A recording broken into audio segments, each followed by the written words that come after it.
कई लोग बोलते हैं कि भैया ये जितना कुछ भला बुरा हो रहा है सब भगवान कर रहे हैं। कई बार लोग बोलते हैं, हमारे समक्ष एक महाशय उन्होंने कहा कि ये कर्म का झंझट हमें समझ में नहीं आता कि कर्म करोगे फल मिलेगा। अरे सबके अंदर भगवान बैठा है, एक चोर के अंदर भी भगवान बैठा है, एक साधु महात्मा के अंदर भी भगवान बैठा है। तो ये भगवान ही तो अंदर बिठा के करा रहा है, इंसान थोड़ा ना कर रहा है। तो कथा की जरूरत हमको नहीं, भगवान को ज्यादा, उसके बैठा के कथा सुनो। तुम हम लोगों को पकड़ लेते हो, हमारी इसमें क्या गलती है? अंदर से प्रेरित कौन कर रहा है? माना कि भगवान ने गीता में कहा है अर्जुन को, अर्जुन जितने भी दुनिया में गुण और अवगुण हैं वो सब मेरे प्रकाश से प्रकाशित हैं, यानी मेरी ही शक्ति है। एक चोर है, उसके अंदर चालाकी का जो गुण है वो मेरा है। एक महापुरुष है, उसके अंदर जो दया का, जो सद्भावनाओं का गुण है वो मेरा स्वरूप है, वो मैंने दिया है। लेकिन माना कि परमात्मा सब में व्याप्त है, ये बात ठीक है, लेकिन उसके साथ साथ भगवान ने हमें स्वतंत्रता दी है। ऐसे समझे, बड़े ध्यान से श्रवण करिएगा। अगर भगवान सब में बैठे हुए और प्रभु ही चला रहे होते तो एक झूठा नहीं पैदा होता, सब सत्यवादी होते, कोई गलत काम नहीं होता। प्रभु गलत क्यों होने देते? होने देते? जितने भी ये संसार में गलत कार्य हो रहे हैं, अगर प्रभु सब कुछ करा रहे होते तो प्रभु गलत होने देते? बिल्कुल नहीं गलत होने देते। लेकिन इसमें केवल और केवल प्रभु नहीं, हमारी भी कुछ योग, उसमें परिश्रम लगता है, हमारी भी योग्यता लगती है। जैसे एक गेहूं है, गेहूं को यदि आप बो देंगे, उस बीज को बो देंगे तो क्या हो जाएगा? एक पौधा निकल आएगा।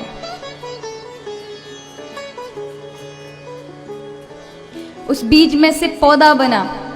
लेकिन वेयर हाउस चले जाओ जहां साल भर का कोटा गेहूं का रखा रहता है, अब हम कहें कि बीज में से ही पौधा निकलेगा, वहां जाके कितने पौधे निकलते हैं?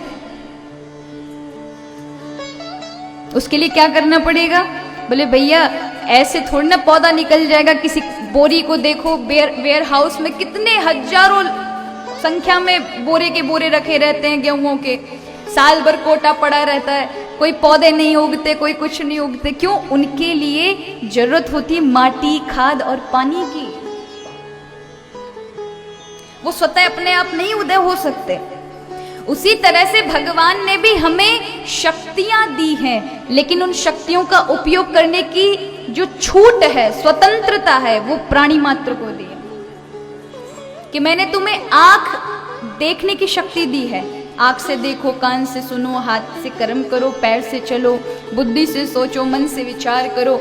लेकिन प्रभु ने ये शक्ति देकर तुम्हें स्वतंत्र कर दिया। अब तुम क्या करोगे? अब तुमने आंखों से क्या देखा, कानों से क्या सुना, पैरों से क्या कर्म किए, उसका परिणाम तो तुम्हें भुगतना पड़ेगा। वो प्रभु नहीं करते।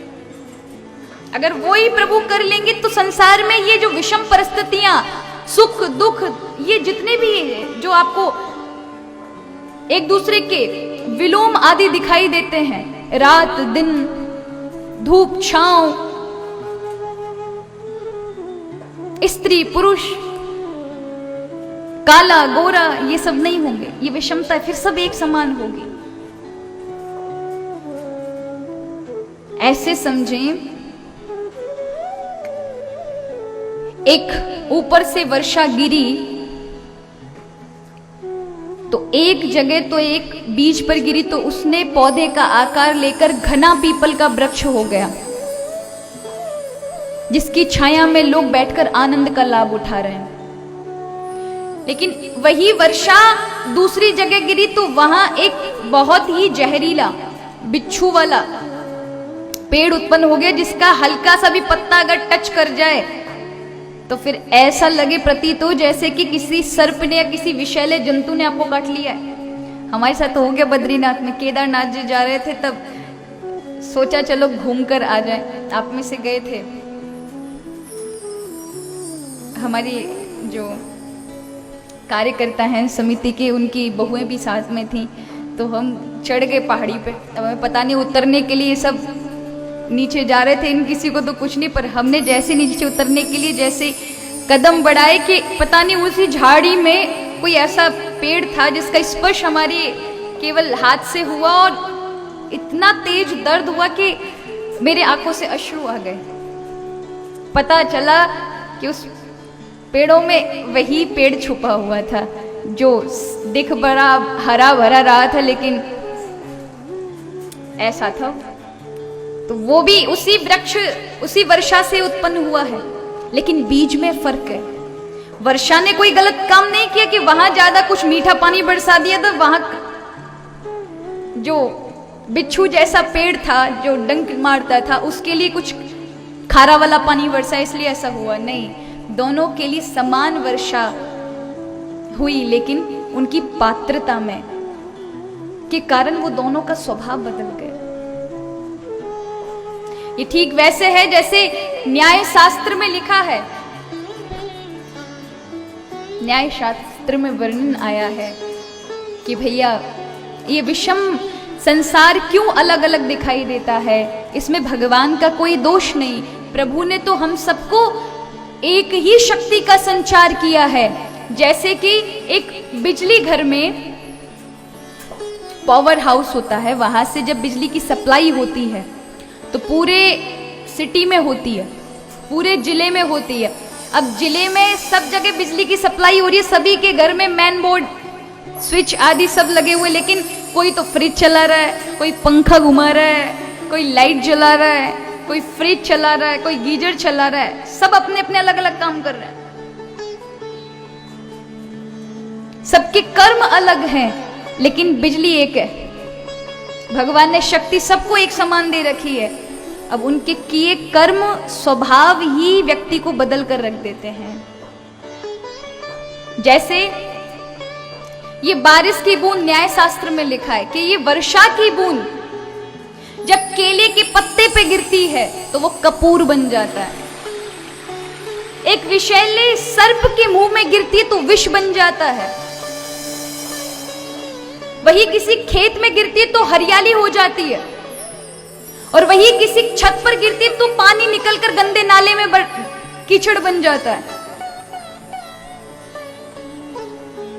और वही स्वाति के नक्षत्र में बूंद एक सीप में, समुद्री सीप में जाकर गिरती तो मोती बन जाता है। इसमें उस वर्षा का कोई दोष नहीं है। वर्षा ने तो समान ही बूंदें बरसाई थी, लेकिन पात्रता जिन्होंने उसको भरा था अपने अंदर, उनके अंदर विपरीतता थी, उनके स्वभाव में खराबी थी, उनके अंदर गड़बड़ी थी। वही हमारे पर आता है कि परमात्मा की ओर से तो हम सबको वही शक्ति, वही बुद्धि, वही मन, वही आंखें, वही शरीर, वही प्राण दिए हैं, लेकिन हमारी पात्रता कैसी है,